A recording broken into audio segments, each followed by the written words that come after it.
కొంతమంది ఉత్తుత్త ఆఫీసర్లు ఉత్తమ పర్ఫార్మెన్స్లు చేస్తుంటారు. నిజమైన ఆఫీసర్ల లెక్కనే అందరినీ నమ్మిస్తారు. అందిన కాడికి కమాయించి సంచి నింపుకుంటుంటారు. ఇట్లా అది ఇదని ఏం లేదు. అన్ని సర్కార్ కొలువులల్లో ఉత్తుత్త ఆఫీసర్లు పుట్టుకొస్తూనే ఉన్నారు. ఇంతకు మునుపు ఉత్తుత్తి పోలీసు, ఉత్తుత్తి డాక్టర్లు, ఉత్తుత్తి ఐఏఎస్లు, ఐపీఎస్లు. అట్లిప్పుడు గీ ఉత్తమ ఆఫీసర్ అవతారం ఎత్తిండు ఉత్తుత్తిగాన్లు. ఇక గిడ ఏం తెలవని ఏటి పూస లెక్కనే నిలబడ్డోని పేరు ప్రేమ్ కుమార్ రెడ్డి. ఆర్టీఓ ఆఫీసర్ మనోడు.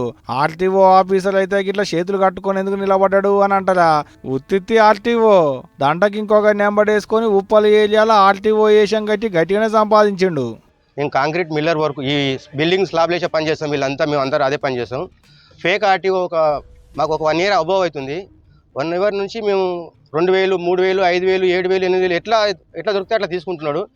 మేము ఆయన గురించి బాగా 2-3 రోజులు బాగా తిరిగినాము, దొరకలేదు మాకు. ఈ రోజు దొరికిండు. తీసుకొచ్చి ఈ పోలీస్ స్టేషన్లో అప్పచెప్పడం జరిగింది. వాళ్ళ మీద కఠినమైన చర్య తీసుకొని బయటికి వెళ్లకుండా చేయాలనేది మా కోరిక. ఉప్పల్ చెరువు కట్టకేంచి జీడిమెట్ల దానక, శంగిషర్లకేంచి బోడుప్పల్ దానక, నారెపల్లికేంచి గట్కేసర్ దానక, బొల్లిగూడెంకేంచి శిల్కనగర్ దానక, సిపిఆర్ రోడ్డుకేంచి కళ్యంల రోడ్డు దానక, ఇట్ట ఉప్పల్కేంచి మేడిపల్లి దానక ఏడ కాంక్రీట్ మిల్లర్లు కానొచ్చినా పాపమేనాట మనోని కంటికి. ఏదో ఒక తక్లీఫ్ పట్టుకుంటున్నాట, వేలకు వేలు గుంజుతున్నాట. ఇవాళ ఒక్కనాడైతున్న ముచ్చటేం కాదుల్లో. ఓ ఏడాదికేంచి తేపకోపాలు పోతున్నారట. 20కేంచి 30,000 దానక వసూలు చేసుకొని వస్తున్నారట.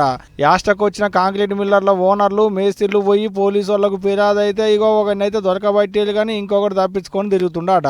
మరి చూడాలి అన్ని ఎప్పుడు పట్టుకుంటారో ఏమో కానీ దొరికిన తాతకైతే ఇవాళ మాపడికి తలవాళ్ళు గట్టిగానే పోస్తారు కావచ్చు. తిన్నకాడికి అక్కిస్తారు పోండి, పోలీసు వాళ్ళు ఊకుంటారు.